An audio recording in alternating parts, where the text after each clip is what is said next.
What's going on, everybody? Eric Lindquist at Stochastic here on the Odd Shopper channel, coming to you with another edition of Ladies, Leans, Likes, and Locks. Hit that like button, subscribe button, notification bell. Goes a long way for me on this video. Goes a long way for you. That way you become a prize whenever great content is going live here at our little neck of the YouTube woods. I'm a little bit under the weather, not feeling my best, losing the voice, everything else here, but maybe it's just that the Texas Rangers choked a little bit. I don't know. Max Scherzer did not have his best stuff, although I do think there was a little bit of BABIP, a little bit of batting average on balls in play. That went against him. Had a couple of bloop singles that ended up finding gaps. Hit it off the end of the bat for Yordan Alvarez to drive in a couple. And again, not going to make excuses. It's a one-game MLB sample size, but felt pretty good having that back in. Christian Javier, we ended up hitting the under on his strikeouts, which was good. Ended up betting them individually as well there, throwing that up on X. And hey, you can track all of my bets here on Twitter. We're still up nearly 10 units, 9.9 units now to be exact. It sucks that I lost 1.75 over on Wednesday night. But you know what? Thursday's a new day, and it's two baseball games. Yes, we get the NLCS and the ALCS. I'm so excited to break this down for you here. We've got two games going for Wednesday. Or for Thursday, excuse me. And then we're going to have two games going for Friday as well. Producer Jacob's excited about that because, well, one game is tough from time to time when it comes to MLB, but this is not tough. Bet 365. Get yourself $150 in bet credits by betting $5 when you do that right now. Holy cow, I'm losing my voice. But anyway, only available in 6 states. That's Kentucky, New Jersey, Ohio, Virginia, Iowa, and Colorado. Great stuff from them. Really, really good. Always good when I can remember those states too. Only if you're 21 and over, 18 and over in Kentucky. And if you have a gambling problem, please call 1-800-GAMBLER. We'll talk about them a little bit later here, but I really got a lot to break down, especially when we're going to talk about that Houston-Texas game. Lots of unknowns. I think I can help you wade through the difficulty of it. I'm pretty positive I know what both teams are going to do, and I think I know which side we need to be on. And I think I also know somebody who might go yard for it, although I don't even have them in a lean section. There's going to be no home runs. I've only hit one home run in like the last 6 episodes of this, which sucks. Tisk, tisk. I'm up over like 50 units on home runs for the season, so not going to actually do that. That'd be a screenshot situation. Producer Jacob's doing it because he thinks he's funny. But anyway, Producer Jacob, without further ado, let's get to the picks. Shorty's like a melody in my head that I can't scream over. Got me singing like na na na na every day. It's like my iPod is stuck on. Do people have iPods anymore? Who has an iPod? We have iPhones. Somebody has an iPod. Somebody listening to this right now has an iPod. By the way, nobody asked me in the comment section yesterday who the 2 pitchers I have the highest ROI on over the course of the last couple of years are. It's a little bit disappointing. I'll tell you number 1, Jesus Luzardo. A little bit surprising to me too, but again, plus money attached to it. Even though he was like 23 and 28 over the course of the last 3 years, for whatever reason, I ran really hot at picking that guy. But anyway, we don't care about that.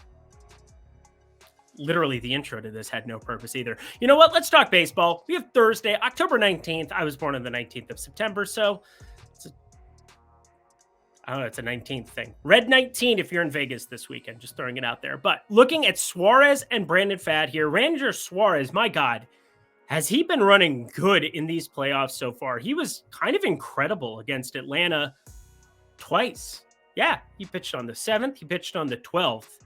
We saw him go 3 2/3, only 1 hit of baseball. And then 5 innings that he went on the 12th, he had 3 hits, only 1 earned on a solo shot. So like, what in the world?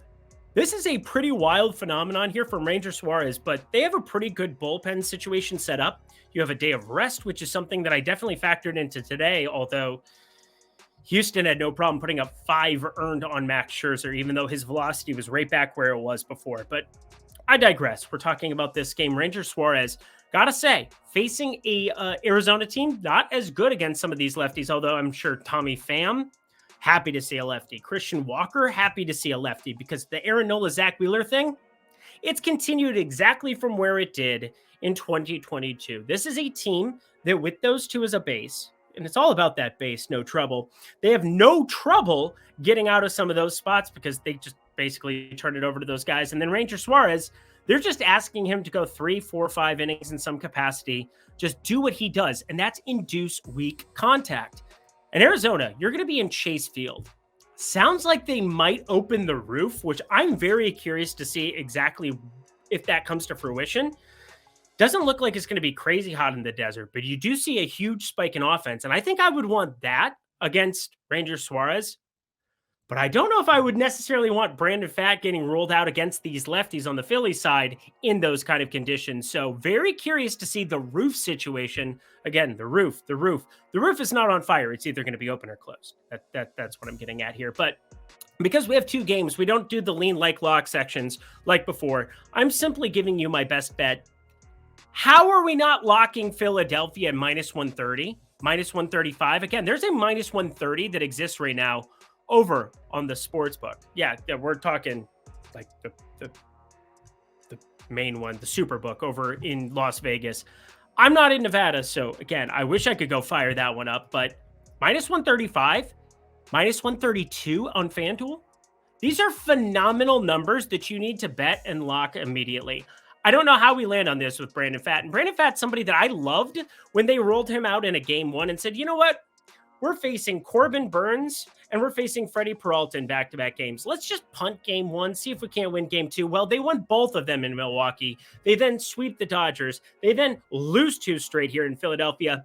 I don't want Brandon Pfaadt on the mound in a must-win game 3 here. 44% hard hit percentage, 18.2 degree average launch angle, and the biggie for me, an 11.7% barrel percentage. That is like, zoink, Scoob, what are we even doing here? And yeah, I know I'm losing my voice, but like, I still have a voice to be able to say, what in the absolute bloody fuck?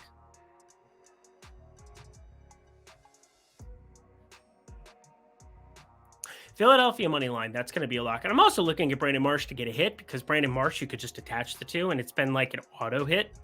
I don't know. Have you guys been watching Brandon Marsh? Have you? If you haven't, you'd notice that like he just got a hit. It's like in Vegas Vacation. Put $1 and got a car. Put $1 and got a car. Put $1 and got a car. Put $1 and got a car. Over the course of his last, 8, 11, 14 at-bats. Over his last 14 at-bats, we're looking at a guy with 7 hits. So batting 500 over his last 4 with 1 hit and at least every single one of those 4.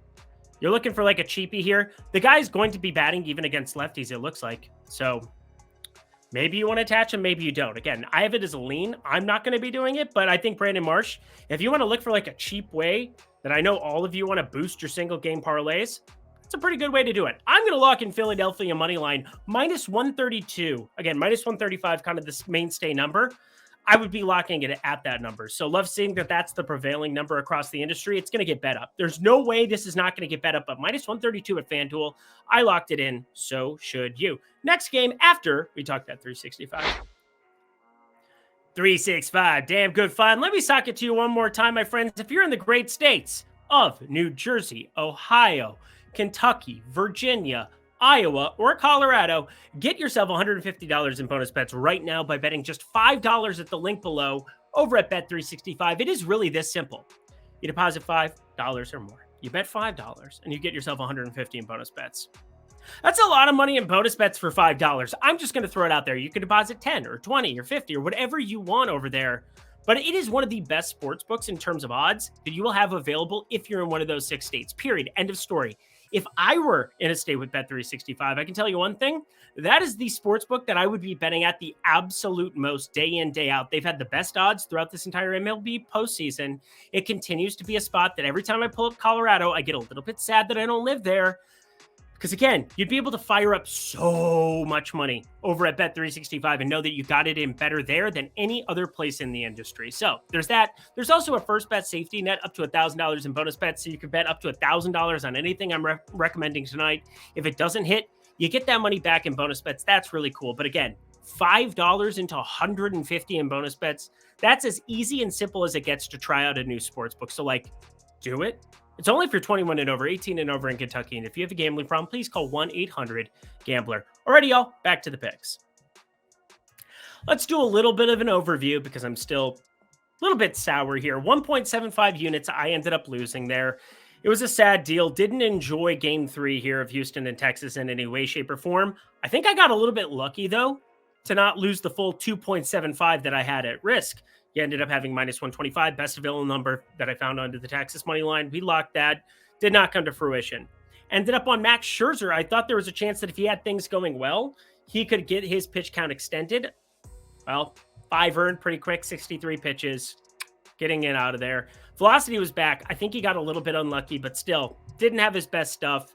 The Altuve bomb definitely didn't exactly help. So overall, those were bad things. But Christian Javier, I think I got lucky. 6 innings pitched and only 4 strikeouts against Texas. Yeah, I wouldn't expect him to go 6 innings and only have 4 against them in this kind of a situation because Dusty Baker was going to fire up the bullpen immediately. But Christian Javier, getting it done in a completely different way than he did against Minnesota. Limited more of the walks, didn't necessarily give up any of that hard contact, didn't have the best breaking stuff either. That slider was not moving nearly as much, but 6 innings of work, held it together there. And now Houston, we have to go through some of these bullpens, and we waited to record super late. Thank you to producer Jacob, mainly because I want to give you the best updated information, which that's also why I do Lindy's Locks update over on Twitter every single Monday through Friday. And actually, it's pretty much every single day of these MLB playoffs because I want to give you new information. Wanted to talk through the pitch count of Max Scherzer, talk through everything else. It's normally in video. Today, again,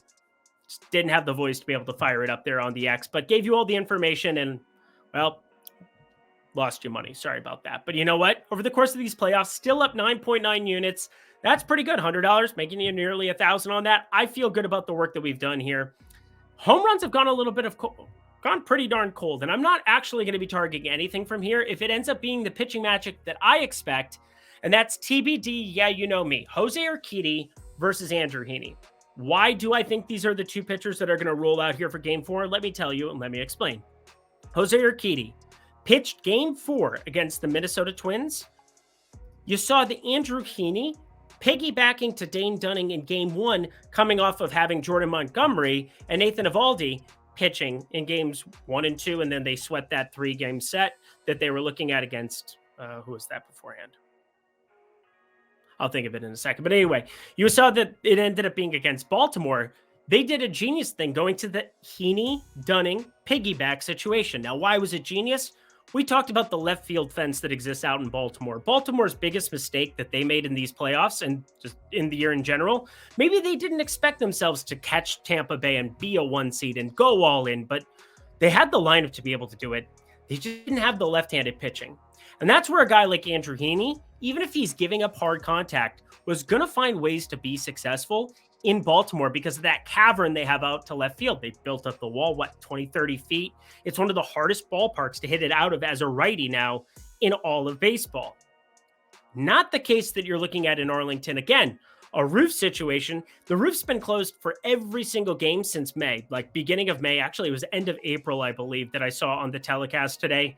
But the roof's been closed nonstop in Texas for humidity. Even there's no humidity that I saw on the whole I look at the weather every day because there's only 2 games to look at. But I'm just telling you, like, there was no way that if you're trying to create a spot where Christian Javier's power is getting taken advantage of, the power he gives up against righties, that they should have had that roof closed. I know Houston's got a couple of bats on their side here too, but just throwing it out there, something to consider. But sounds like the roof's going to be closed here again for it's been 5, 6, 7 months here in a row.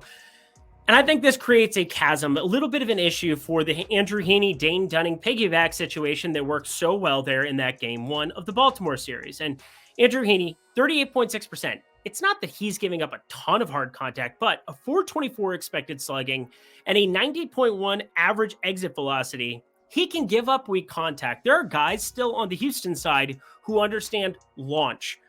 Jordan Alvarez, 17.1 degrees. Michael Brantley now batting second, 14.1 degrees. Kyle Tucker batting 6th. First time he's been outside of the top 5 like all year. We're talking about a guy with 14.8 degree average launch angle. Alex Bregman, 17.6 degree average launch angle. Pretty much the only guy that's not launching the baseball above 10 degrees. You're looking at Jeremy Pena batting like 8th. So, it's just a spot where Andrew Heaney's going to have it in tough if he's going to be giving up power to righties, which is just kind of his MO. Strikeout rates down this season, another issue. So lots of pieces here that are going to be in flux. And I went through the entire bullpens on both sides of these. Javier, Neris, Abreu, Presley. That's a pretty interesting situation where Houston's used their big boppers, but this is a Game 4 where they're still down a game. And Friday's game, Game 5 takes place in Texas again here, and Houston's been better on the road. We know that. That's not something that's brand new.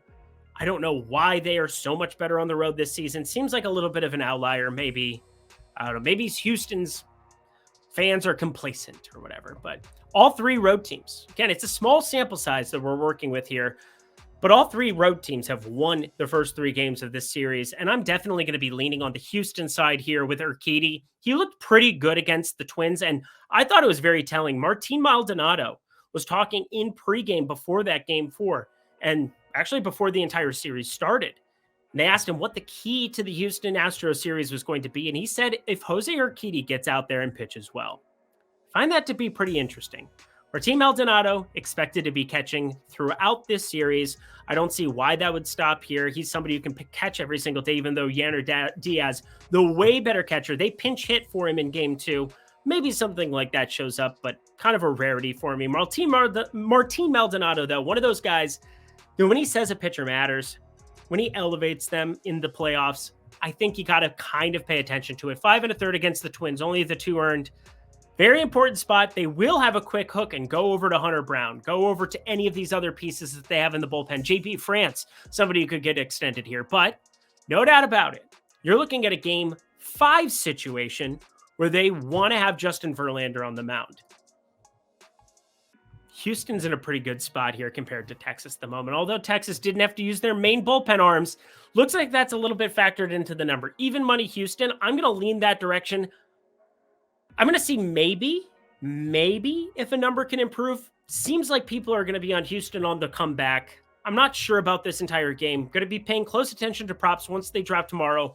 All the more reason to check out Lindy's Locks update. But Jose Urquidy, lots of pieces that could come in. Andrew Heaney, more than likely turning it over to Dane Dunning against some of the Houston righties. Pay very close attention to what we're looking at. Any kind of verbiage we get from general managers come this time of year about who could be next, things like that.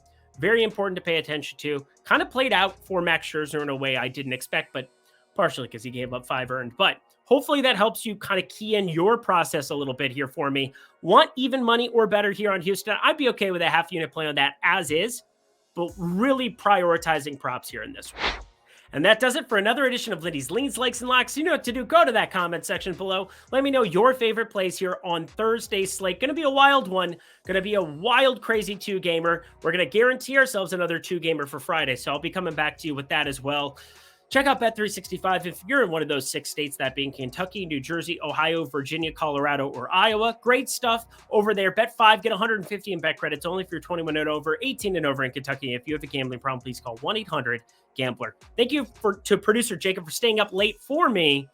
I'm going to go have some, like Chris Rock would say, Robitussin, or what do I want? Just need like a cough drop or not sadness. I would like my bets to win. They've been winning more than not here in the playoffs, so we'll be okay. Until next time, friends, I'm Eric Lindquist. Best of luck in the MLB streets here on Thursday.